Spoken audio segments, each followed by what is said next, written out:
Instructions before we get started here. First of all, welcome to the Missouri Press Association Candidate Forum. I'd like to begin by introducing our participants and going over a few rules of the debate. Earlier today, candidates drew numbers to determine the order in which they will be making opening remarks. They are arranged on stage in that order. Starting closest to me, Democrat Crystal Quaid, Republican Mike Kehoe, Libertarian Bill Slants, and Green Party candidate Paul Lehman. After candidates give their opening statements, I will ask the first question. Then we will proceed to questions from our panelists. They are Alvin Reed of the St. Louis American, Christine Temple of the Springfield Business Journal, and Lucas Presson of the Southeast Missourian in Cape Girardeau. Candidates will have 1 minute to answer each question. After each has had a turn, I will decide whether any rebuttal time is necessary.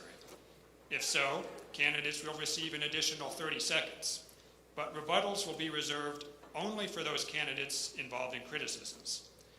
If candidates fail to answer a question, I also reserve the right to ask them to try again during the rebuttal time. The first question will go to the first candidate on my left. The second question will begin with the second candidate and so forth.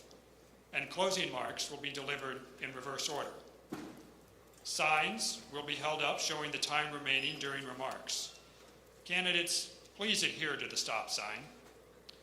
And audience, please hold your applause until today's event is over. With that, let's begin. Crystal Quaid, you may deliver your opening statement. Thank you. Good afternoon, everyone. First, thank you to the Missouri Press Association for hosting us, and of course to my fellow candidates for being here today, and welcome to my legislative district.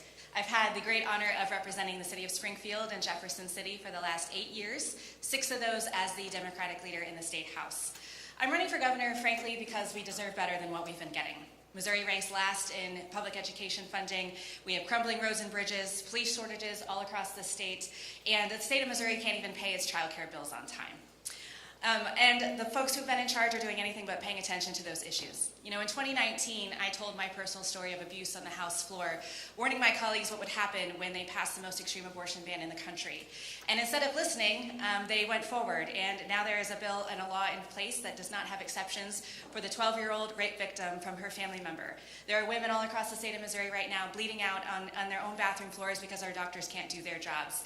I'm running for governor because I will uphold the will of voters. I will get politicians out of your doctor's offices, out of your personal business, and protect your freedoms. Mike Kehoe. Well, thank you as well to the Missouri Press Association and the candidates who are willing to put their name on the ballot. I think most of you know my story. I was born to a single mother. I'm the youngest of 6 kids.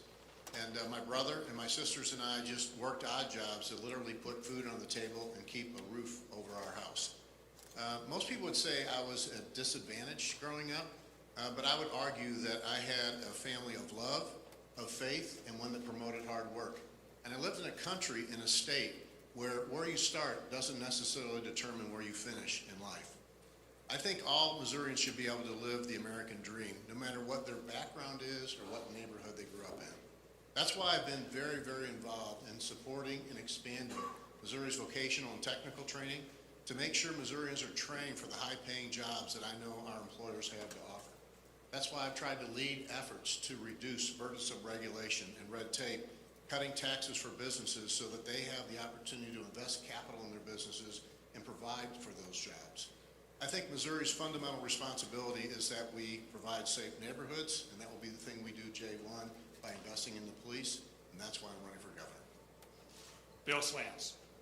Good afternoon, and thank you to the Missouri Press Association and for my fellow candidates on the dais up here. It's a great honor to be here. My name is Bill Slants. I'm your Libertarian candidate for governor. I want to tell you just a little bit of story here. I'm going to imagine yourselves riding down the road. You're driving your car into a very new territory, a city you've never been in before.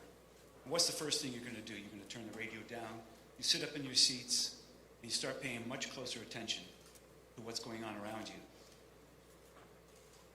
As libertarians, and I know all of you are libertarians out there, most of you just don't know it, I'm asking you to stop letting the government drive.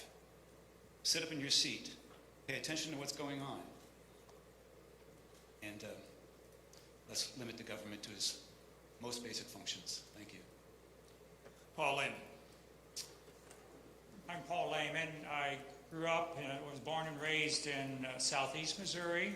We got a representative from there. And a family of 8 children. I have two children of my own and 3 grandchildren. I was educated at Southeast Missouri State University with a BS in education, and then from Eden Theological Seminary in St. Louis with a degree, a Master of Divinity degree, and so I'm an ordained minister. So I have education experience, I have ministerial experience, and I want to run for governor to be able to be the first green governor of the state of Missouri. There's lots of things that the big, not elephant, but the big gorilla in the room is the need for green economy. All right, candidates, thank you for those opening statements. We will now proceed to questions, and I will ask the first one. Missouri law currently prohibits abortion except in cases of medical emergency. A proposed constitutional amendment on the November ballot would create a right to abortion. Do you support this amendment? Why or why not? Crystal Quaid, you're first. I absolutely do support Amendment 3. You know, we had over 380,000 Missourians sign a petition in less than 3 months saying that they wanted to vote on this issue, and I'm very grateful that we were able to do so here in November. Look, as I mentioned in my opening, the law that we have in Missouri right now is the most extreme in the entire country, without exceptions for rape or incest. And I personally have received phone calls from women who have gone to doctor's offices during an active miscarrying situation and sent home being told that they're not close enough to death yet. Our doctors are scared to do their jobs. Over 800 doctors just signed a letter this very week saying that they supported Amendment 3 because they're scared to go to prison to give access to health care. While my opponent most recently said that he is willing to sacrifice his own campaign to make sure Amendment 3 goes down, I will be a governor that will listen to the will of voters and get politicians out of your doctor's offices. Mike Kehoe. Amendment 3, I think, could be one of the most harmful constitutional amendments I've ever seen on the ballot. I will do all I can to see that Amendment 3 is defeated. My wife and I are the mother and father of 4 kids, and I recently found out just the last couple of weeks we're about to be a grandparent. I think that Missourians and elected officials' number one priority is protecting innocent life, the life of who can't speak for themselves. And I have had that conversation about exceptions, and I understand that there's some people that think that we need to work on that. But this law goes way too far. It's very extreme. I think there's a lot of problems in this wording of the ballot where it doesn't provide protections, appropriate protections to women, especially in the case of liability if there's a medical emergency. I just believe this law has gone too far. I would love to support other ways for families to grow, including adoption, measures that we can do with our state, and support pregnancy resource centers across our state to truly give women's health the proper role it needs and take care of our ladies across the state. Bill Slams. I'm personally opposed to abortion quite dramatically. However, this is not a government decision. This is not something that should be decided in Jeff City over a mass, one size fits all for everybody. It's unique to each and everybody, each individual out there has a unique and individual decision to make. Abortion, like end-of-life decisions, should be done with a counsel of your most trusted person, doctor, yourself, interbeing. There's a very personal decision. The government should stay out of it. And having said that, there should be no government funding for abortions at all, period. Paul Lehman. I support the Amendment 3. The Green Party has been supportive of women's rights since day one, or since Roe v. Wade, and have championed that openly. And only recently have other parties stepped up to endorse that. My position on that is that people don't know what the trauma that women undergo, those who try to make that decision about whether or not to have abortion. And so we should remember that as government, that we have no business, as Bill said here, in the medical lives of individuals until viability. So I strongly endorse that measure so that we can have some kind of order and some kind of justice for women who are facing these very difficult decisions. Thank you. Our next question will come from Alvin, and it will go first to Mike Kehoe. Alvin? One of our November ballot measures would raise Missouri's minimum wage from its current amount of $12.30 an hour to $13.75 an hour next year and $15 an hour in 2026, with annual inflationary adjustments in following years. It also would require paid sick leave. Do you support this ballot measure? Why or why not? Mike Kehoe. As a Missouri businessman and somebody who's created hundreds of jobs over the 35-year period I've been in business, I would not be able to support the minimum wage petition. I believe that government should not be setting wages for people. I think the economy and business should. And when we change minimum wage standards, we actually affect those that we're trying to help the most. Minimum wages will cause prices to rise on the most basic of products. It also leaves a void for the youngest of people who want to start at an entry-level job. You take those jobs away from them, so you kind of create this false economy where kids don't have a job, and the products that the people who are buying, who can't afford it the most, the wages are going up on.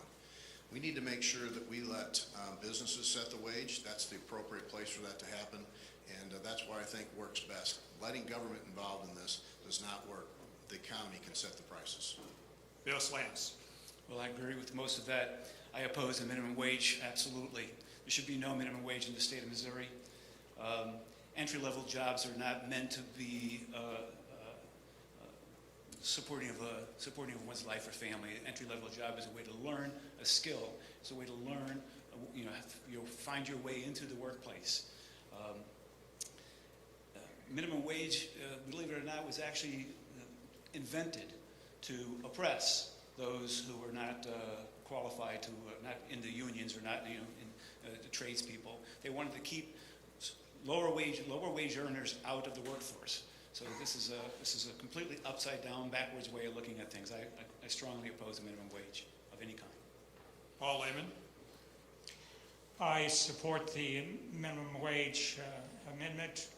In fact, the Green Party puts forth a $25 minimum wage goal, and that this is just partly on the way in a state that we live in. People need to be compensated for what they do.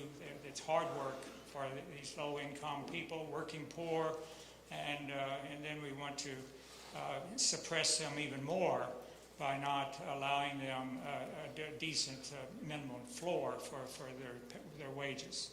So I strongly support this and hope that we can use this as a platform for doing even more to support the poor in our economy.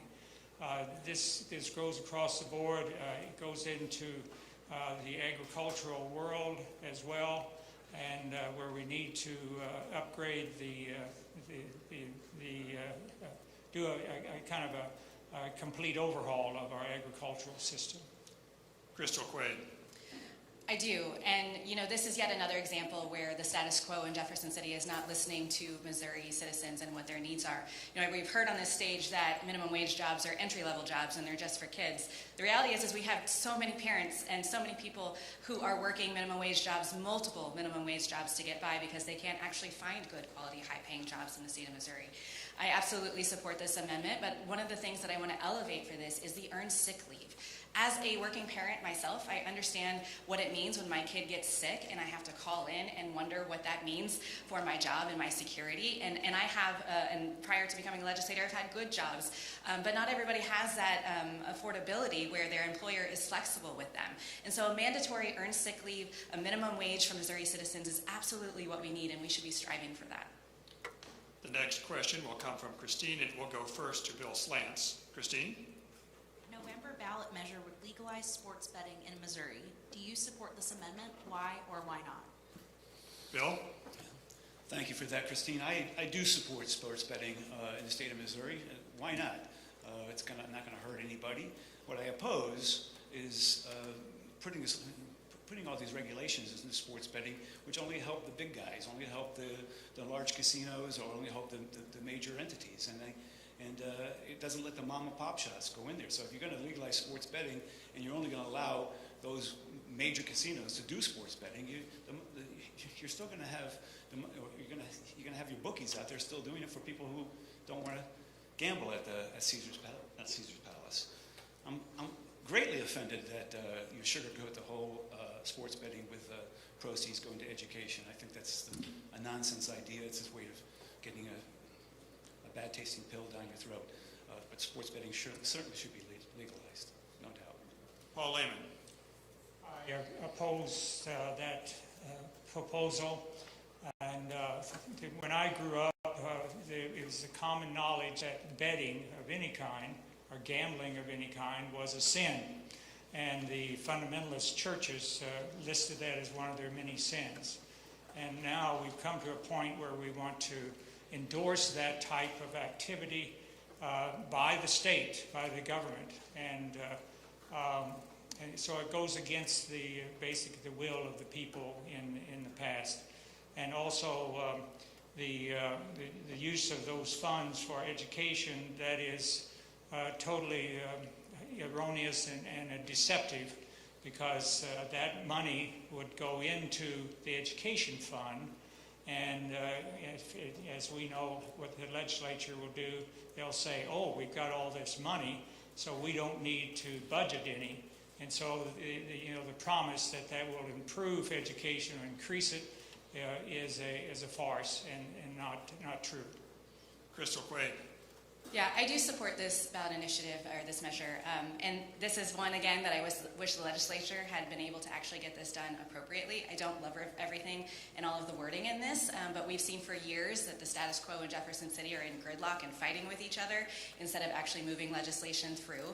I think what's important about this discussion is absolutely we need to be partnering it with conversations around addiction and funding for mental health services, which Missouri is drastically failing at. But the reality is that we have currently right now people in the state of Missouri who are crossing the border in Kansas or St. Louis. If you drive over there, you can actually see them pulled over on the side of the road, placing their bets and then coming home. That is revenue that we're missing out on. And due to all of the corporate tax cuts that have been happening in the state of Missouri and the tax cuts for the wealthiest in our state, we do have a shortage of funding in our state for things like education, mental health care, and all of the things that we desperately want to support. And so I do support this measure and the money that will come in from that. Mike Kehoe. So all of our surrounding states already have sports gambling as a product that their citizens can take advantage of. We're sitting in the center of an area that does not have it. So if you want to be competitive with your surrounding states, whether that's economic-wise or to the representative's points, people are driving across the state line, placing those bets. I think this is something that's time for Missouri. I'm not a fan of gambling, and I don't bet on games.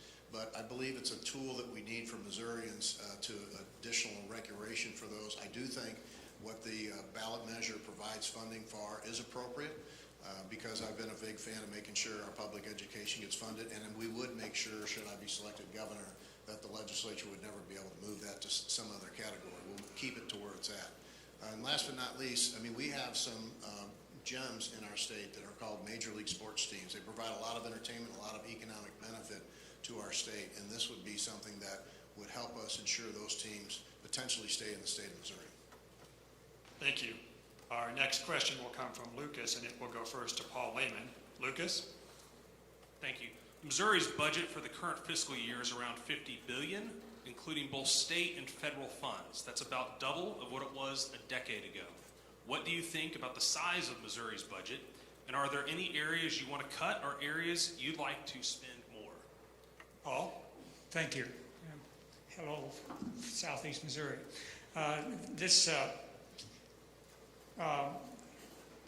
don't know the details of that, but what I know in general is that the budget is probably not big enough because we have an education system that is broken and underfunded.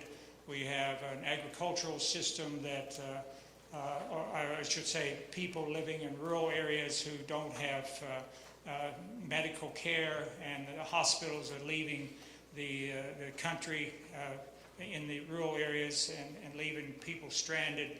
We have so much poverty in the U.S. The kids in my local school at Fayette, half of them have to take free lunches. So the budget needs to be reallocated, less money for the National Guard to send them down to Texas, where they twiddle their thumbs while they're down there, and bring them back, use that money for education and other areas and for environmental transition. Crystal Quaid. With our budget being the largest that it's been and continuing to grow, I know folks are very frustrated when we continue to rank on the bottom for everything in the entire country. From the lowest paid teachers to the lowest education funding. As mentioned, we've lost 18 rural hospitals in the last decade. We've got parts of our state that still don't have access to broadband internet. We've got roads and bridges crumbling. We have police officer shortages everywhere in the state of Missouri. The city of St. Louis alone, it needs 300 additional police officers to do their jobs. We are not balancing our budget well. I like to call our budget a moral document, or at least it should be, and we should be investing in people to make their everyday lives better, not putting in pork special interests for whatever legislator is trying to get something done for their hometown. We need to be really investing in the needs of everyday citizens. Mike Kehoe. Well, I've been proud to be a part of the budget process, and it has been growing, and it's grown too much. But we're going to see some tougher times on the horizon ahead, and I know for a fact that we're going to want somebody in the governor's office who understands what budgets are about and what hard decisions are about. We need to make sure we continue to fund, and we have continued to fund, our essential services in public safety and education. But as we go forward, we're going to have to make sure that we have somebody who's ready to make a decision on how the budget gets crafted as we move forward. The budget has grown most of all from the last couple of years through federal resources that came after the COVID crisis. But our general revenues has grown as well, and that's a good thing. That means our economy is growing, and I'm a big fan of making sure businesses can survive and grow, because that's what it takes to give Missourians opportunities. But the budget is going to be tough the next couple of years, and I would suggest you're going to want somebody there who understands what a budget's about and how to craft this going forward. Bill Slants. I see this very differently from my other three opponents up here. I think the Missouri budget should be cut in half, if not more. But first, end personal property tax. Also, let's end the income tax, state income tax in Missouri. You cut the 50% of the budget if you stop taxpayer-funded education. Taxpayer-funded education isn't working. You can throw more money at it all you want, it still isn't going to work. Local education is the way to manage this. Manage it with your local communities. Taxpayer-funded social services should be completely eliminated. This is also something that should be managed at the local level. Statewide, people in Jefferson City have no idea what's going on in Joplin that way. You have to manage these things locally and let the local communities take care of their education, let the local communities take care of their things. If need be, if you have to fill the coffers up, let's do it with a usage tax. You can do it through sales tax and fuel tax. But we don't need an income tax. We don't need personal property tax. All right, our next question will come from Alvin, and we'll go first to Crystal Quaid. Alvin? There's a large focus nationally about immigration at our nation's southern border. As governor, are there any state policies related to immigration that you would support or oppose? Or do you think that the state policymakers should stay out of this topic? Crystal? Yeah, thank you. The conversation around immigration right now in our country is real, and I know that so many Missourians are really nervous right now about the rise in crime and potential tying to that. Of course, we hear a lot about the parallels along with drug increase in trafficking in the state of Missouri. But here's the thing. As governor, the first thing that I would do, of course, is to work with our federal delegation. There's a bipartisan immigration bill that has been sitting in Washington for far too long. And as governor, I would work with our federal delegation to lean into that and make sure that we're getting something done. When it comes to what we can be doing right here, I want to talk about what we're doing to keep our communities safe and going to the conversation that I previously mentioned of our shortage of law enforcement professionals and giving them the tools that they need to be successful. As mentioned, the city of St. Louis is down 300 officers. We just very recently had an entire division shut down because they didn't have anyone who would come work for the police force. And it's not just about raising salaries, it's about benefits, and it's about giving them the tools that they need to keep our communities safe. So as governor, my focus will be right here on Missouri, making sure that we're safe at home. Mike Kehoe. Immigration is the number one conversation I have, along with crime, as we travel the state and meet Missourians. It's absolutely out of control. Missouri has an estimated 77,000 illegal immigrants. We don't know exactly because there's not a database of those. And just in 2023 alone, we talked about the state budget. Missouri spent over $460 million on illegal immigrants. That could have been money that went to our teachers, or to our veterans, or back to our Missouri taxpayers. Along with the illegal immigration are coming deadly fentanyl drugs, Chinese deadly fentanyl drugs. I went to the border twice. I'm the only candidate, I believe, that's probably been down there twice. I've seen our men and women in our National Guard.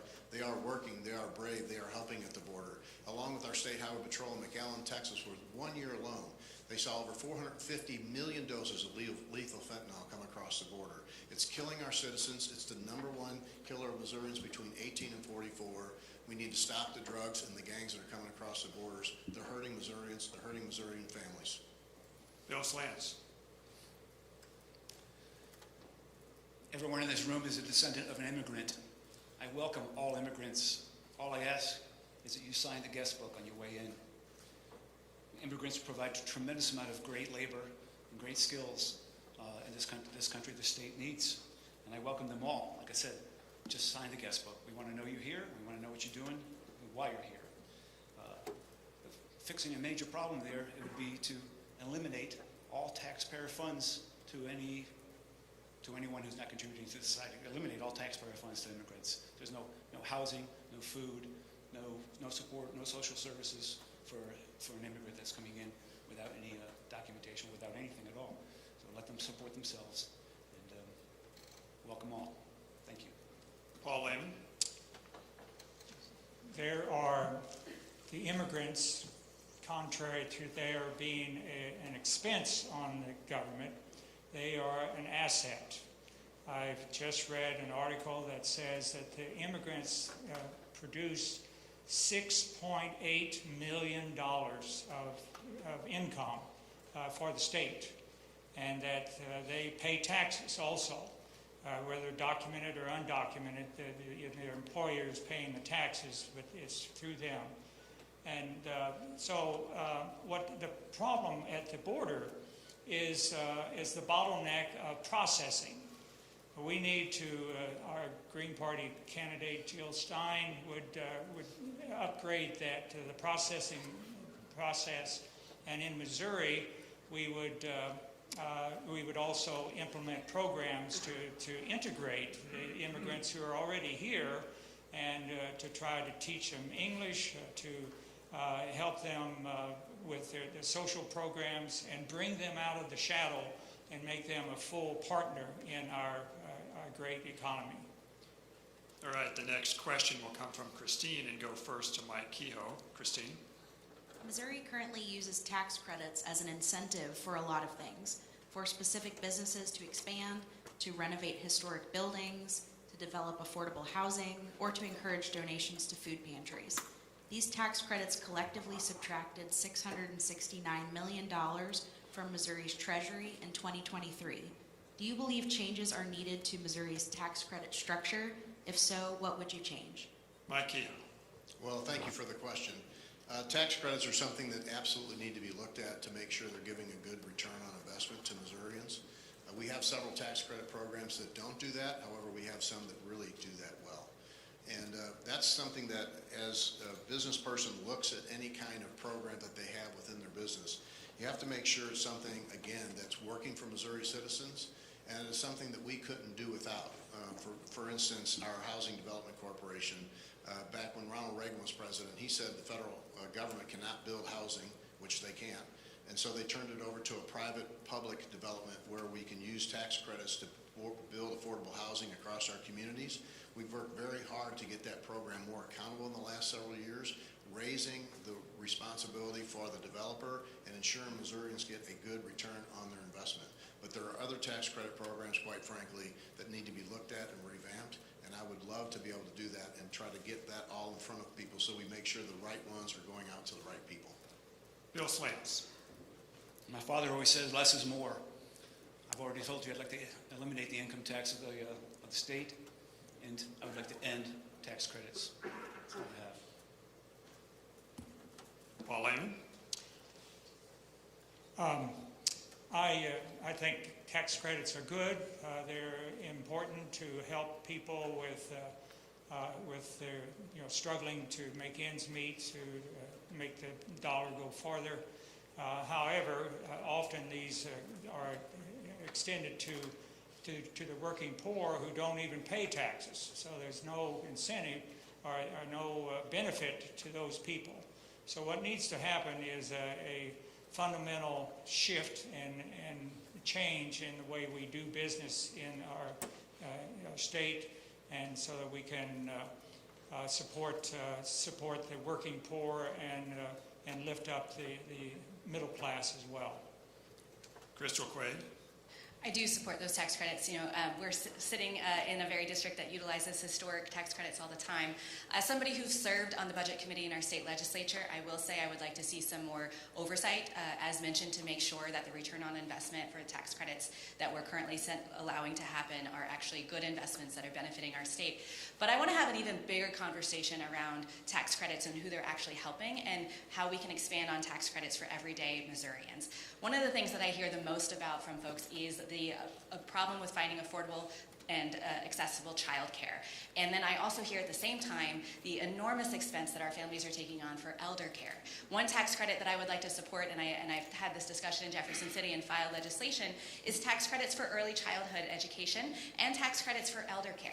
So many of our families are stuck in the middle where they've got a kiddo in daycare and then they're also taking care of their aging parents. And we as a state, when we're talking about tax credits, again, need to be putting everyday working class Missourians at the forefront of these discussions. Thank you. The next question will come from Lucas and go first to Bill Slantz. Lucas. While we're on the tax discussion, Missouri's individual income tax rate is set to decline to 4.7% in January, marking the fourth straight year of tax cuts. Do you support further tax cuts to Missouri's income tax rates or other taxes such as sales or property taxes? If so, do you have a plan to offset a portion of the lost tax revenues? Bill Slantz. Well, we've heard my answer to this question already, but 4.7 is a good number to start with. But bringing it down to 0 is a much better number.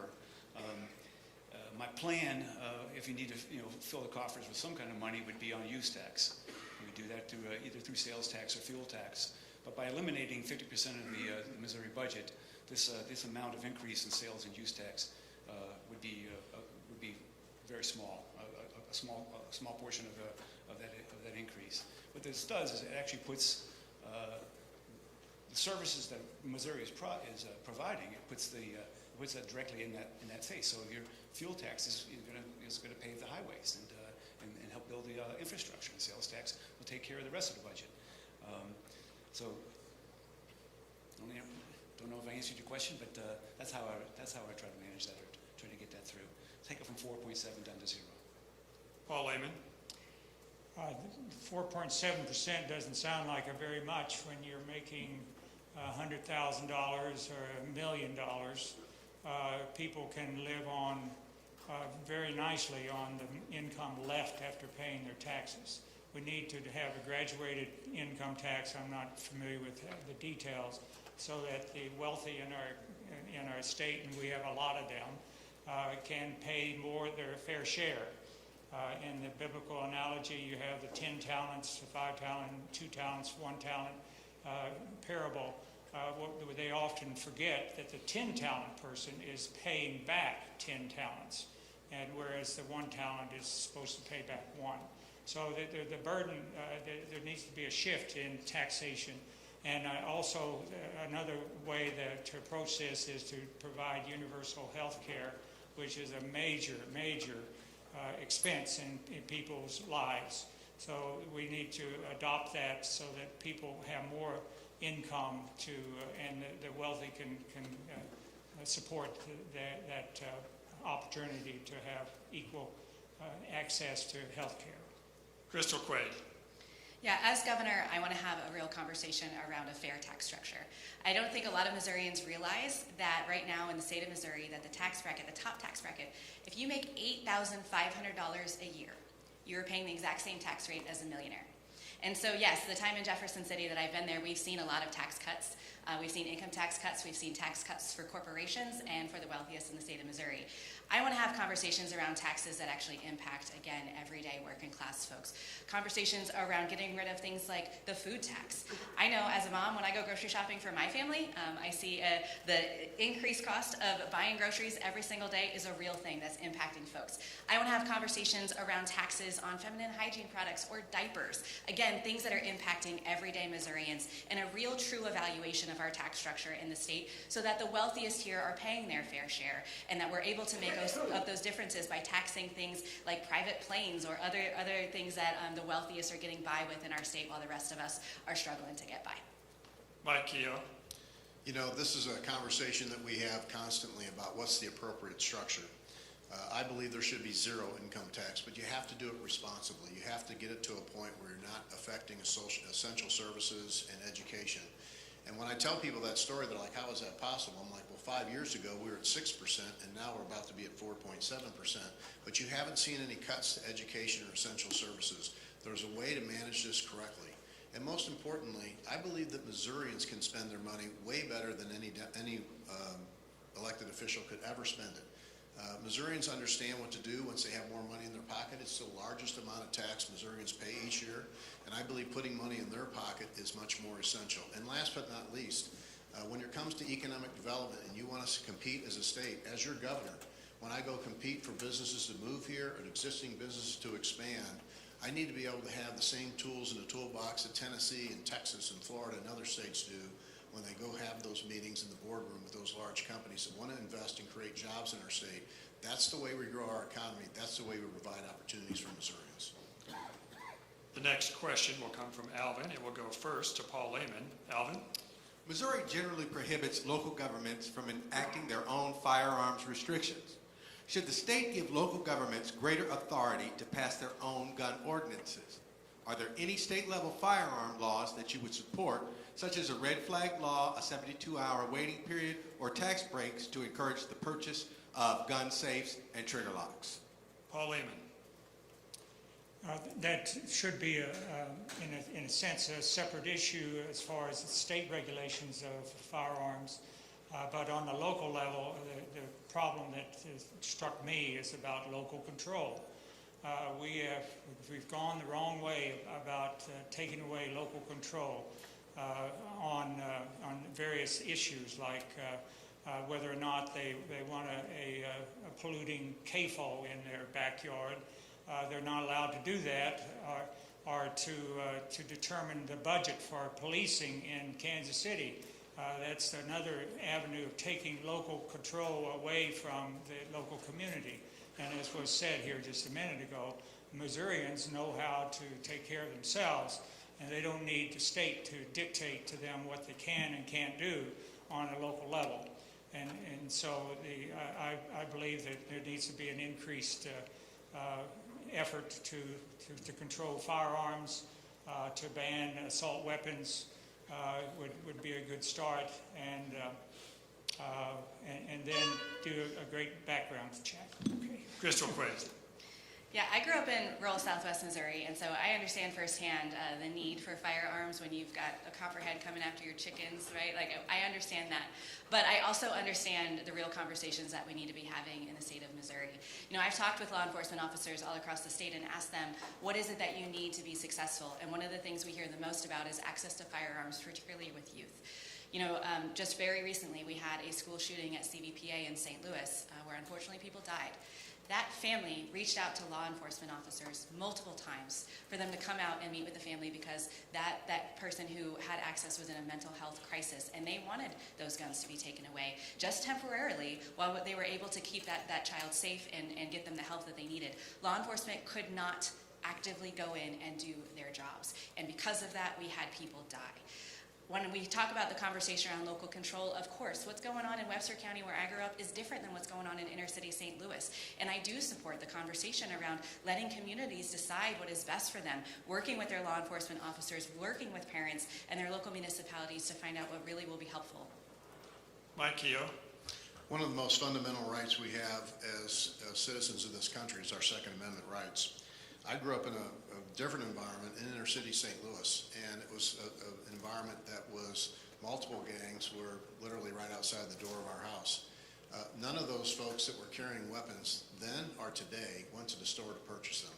So every time we put more restrictions on a citizen's Second Amendment rights, we actually hurt the citizens who are trying to do this law-abiding and legally.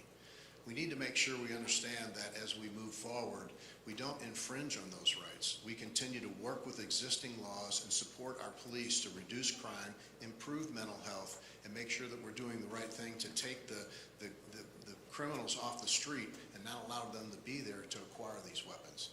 Second Amendment rights will always be something that I am very strong to work on and to make sure we protect for all Missourians and all people across this country. Bill Slants.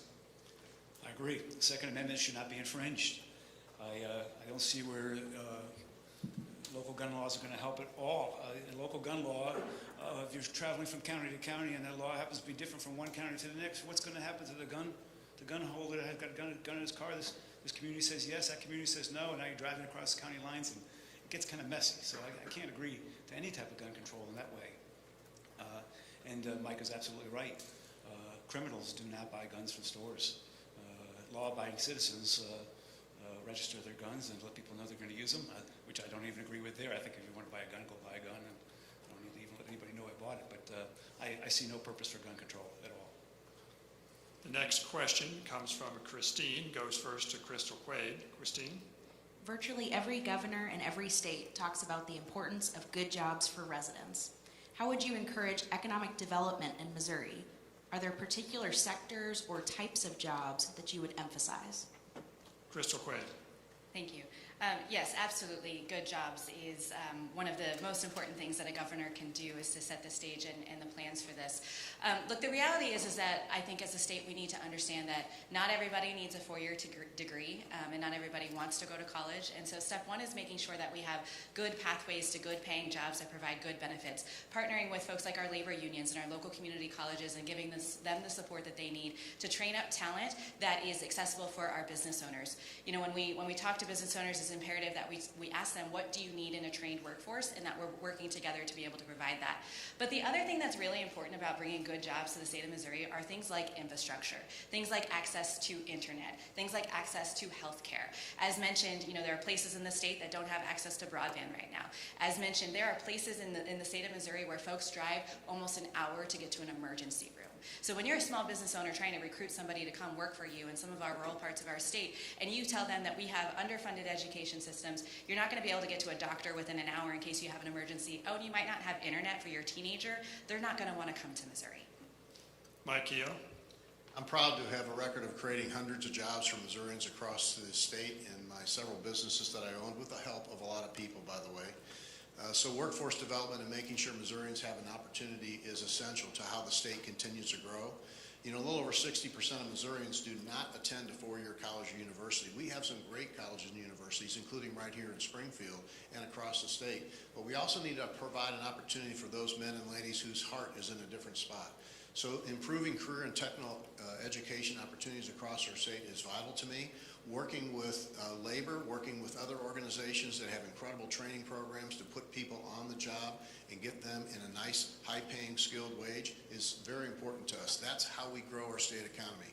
Putting more money in Missourians' pockets always results in a good outcome. And I believe with my experience of actually creating jobs across the state, we'll be the jobs leader should I be elected governor. Bill Slants. I agree with Mike. California, New York, Connecticut, Massachusetts, companies are flying out of those states at a massive rate here because of high tax rates. You want to create good jobs here in the state of Missouri. Get rid of the business income tax. Get rid of the business tax period. Don't tax these businesses. Let those businesses use their proceeds to pay and train their employees. This is the best way to get good jobs in the state of Missouri. Get rid of any business tax you have there.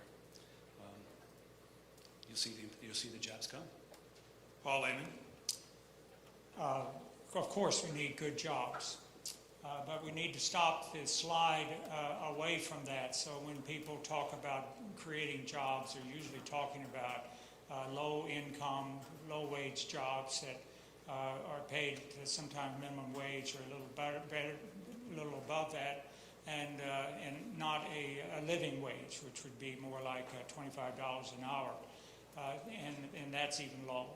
So in the farming sector, which I have a special interest in, the farmers are leaving the land because they're not getting the money for their labor and proper labor, and that's because of these industrial agricultural complex that's driving farmers off the land and preventing them from growing.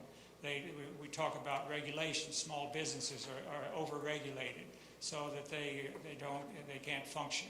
And if we had the universal health care, that would be one thing that they wouldn't have to worry about in their efforts. The next question will come from Lucas and go first to Mike Kehoe. It seems there has been an increase in online threats made by juveniles against other students in schools, in some cases businesses. What, if anything, do you think should be done about this at the state level? Mike Kehoe. Well, thank you, Lucas, for the question. Just coincidentally, I had a long conversation about with a sheriff from Cole County last night about this very issue. We really are struggling right now with juvenile officers across the state and making sure they're in the right position and we make sure we have access to them. Because should a young person go online and make some sort of threat, the local law enforcement can pick that person up, but then they get turned over to the juvenile officer.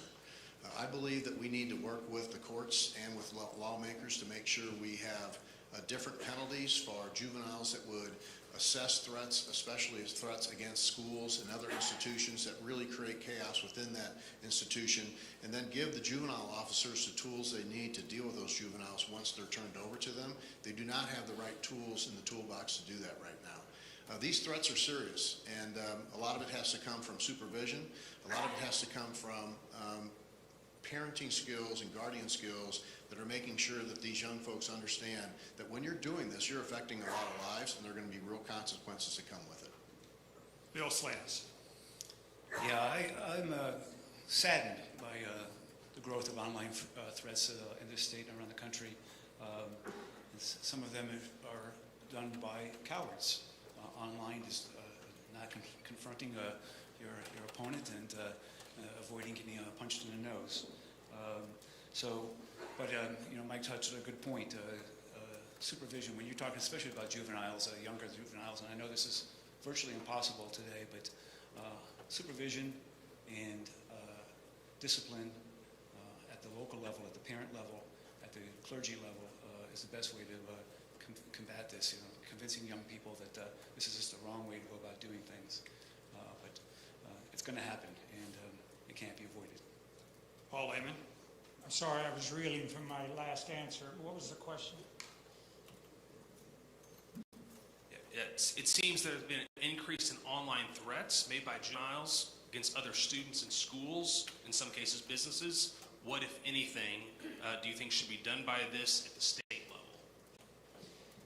I just heard a program that said that students learn more when they read from paper than they do by reading from a tablet, an online tablet. So to address the issue, one thing that we need to do in our schools is to return to paper learning, because that's the most effective way. And also the state can do a lot to control the traffic on these conglomerate internet companies, and need to study that and find ways to control that abuse that's done online. Crystal Quaid. Yeah, actually on Monday I was in St. Louis at an event, and I had a middle schooler come up to me and asked if she could ask me a question, and she started to cry, and she said, "I'm scared to go to school." And then that very next day in St. Louis, up in Ladue, the high school had to shut down because of a threat. And I know right here at home, we had 2 in Nixa yesterday at elementary schools. This is a real problem, and we need to be listening to our young people about how absolutely terrified they are right now. When it comes to solutions in this space, yes, absolutely. We need to have conversations around actually making sure there are enough law enforcement officers and juvenile officers and that we're funding them. You know, we've had the same folks in charge in Jefferson City for 20 years, but yet we're still underfunding and we can't find enough people to work in these spaces. That's a real problem. But then we also need to have conversations around mental health care. I'm a parent. I've had people in mental health crisis, and I've tried to access care and have gone through weeks and weeks of loopholes trying to find someone, and actually told that I had to send my family member to California to get them the help that they need. We have a real crisis happening right now, not just in our state and in our country, and we need real leaders who are going to have honest conversations around what's going on. The next question comes from Alvin, and we'll go first to Bill Slants. Alvin? We're going to stay on school safety. Now, you mentioned your thoughts on banning any type of weapon, but if we're going to keep schools safe, what are your thoughts on how exactly we can keep students safe in their schools? Bill Slants. So first and foremost, thank you. First and foremost, I'm serious when I say that taxpayer-funded education should end. It should bring the local education or education to the local community. So we're going to put that on the local community to police their safety. If we had schoolhouses that were in the community and not in a rural area where we had to bus kids in on a daily basis, where we had smaller schools with more focused teachers, I think this issue of school safety would become a lot less invasive. So I'm all about educating the children. I question whether or not the state should even have a mandate against education, but certainly we should educate children at the local level. Paul Lehman. All of the mass school shootings have been done with weapons that were registered. And so we need to do, as Crystal was indicating, we need to address the mental health crisis that our country is in, that we need to devote more money and more efforts to our mental health division of the state, and so that they can go into schools and counsel students. We need to bar the assault rifle, the weapon of choice, and do more diligence, as we are doing, about keeping kids safe in the school setting.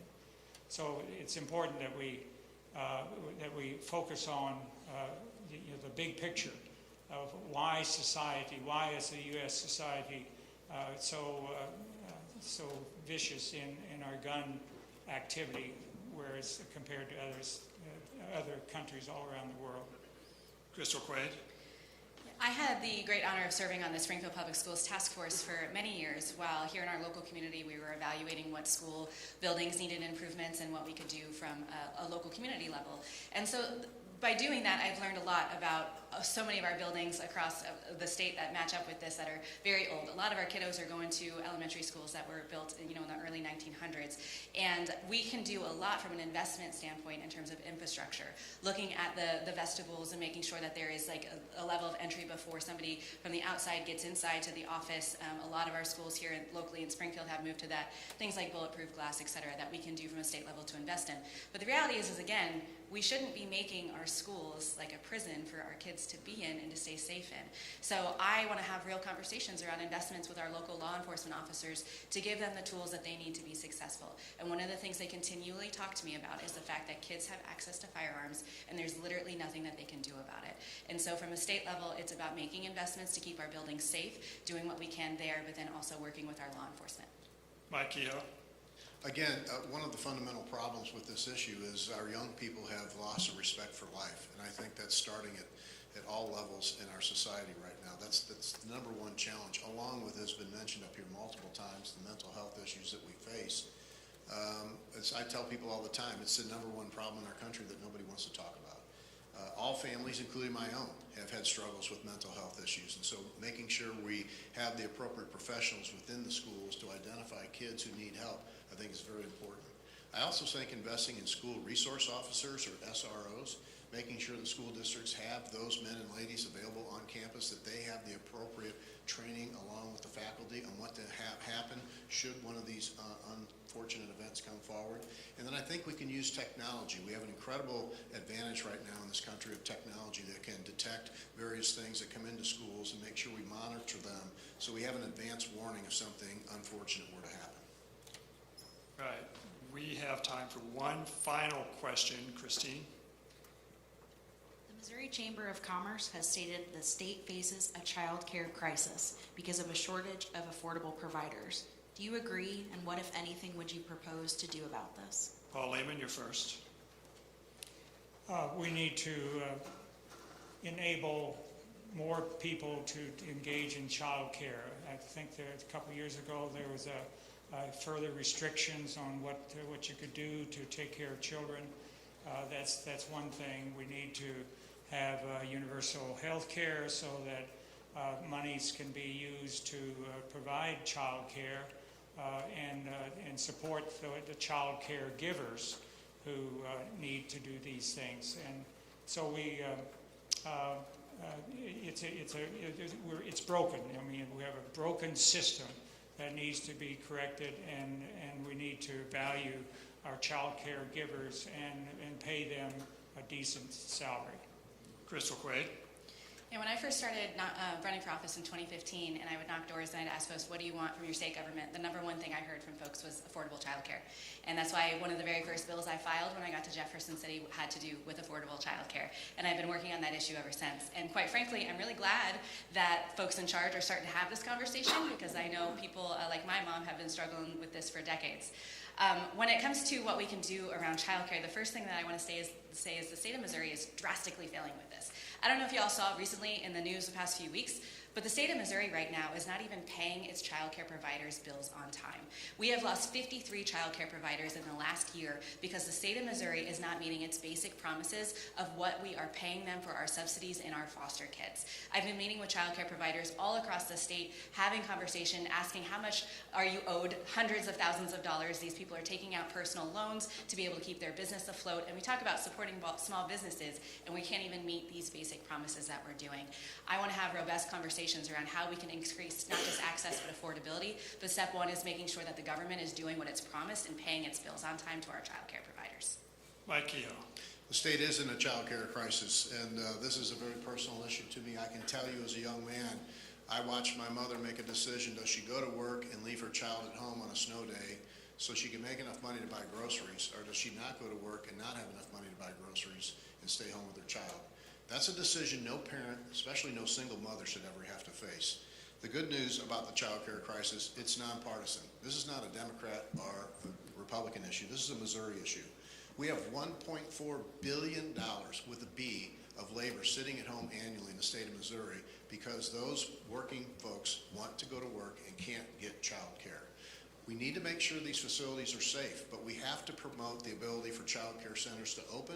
We have to give options to businesses that want to build child care centers within their business, like they have here in Springfield at Cox Health, like they have in Kansas City at Burns and McDonald Engineering. Those are the type of outside-the-box ideas we have to do to improve access to child care. And then I am in favor of the child care tax credit. I think that was a good move that we need to get through, and as governor, it will be a priority for me. Bill Slants? Child care is not should not be a state mandate. The state has no business in child care whatsoever.